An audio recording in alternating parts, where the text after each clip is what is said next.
already a game he had won. They sat with their lawyer, a man whose smug smile told Denise he had been well paid to protect their lies. Denise avoided their gaze, focusing instead on Francis, who whispered, "Stay calm. Let me do the talking. The truth is on our side."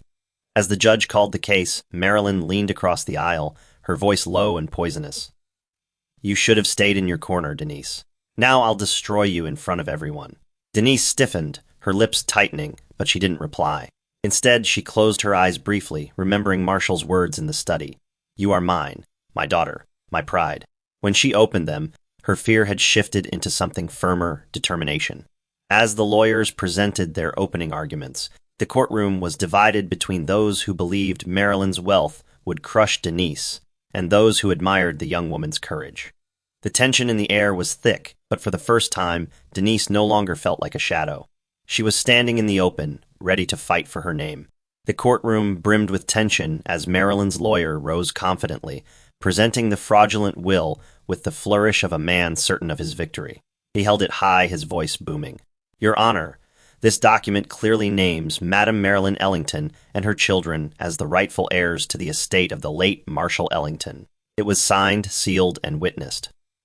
Murmurs spread among the onlookers, many nodding as though the argument had already closed the matter. Denise sat rigidly, her fingers clutching the edge of her chair, her breath shallow.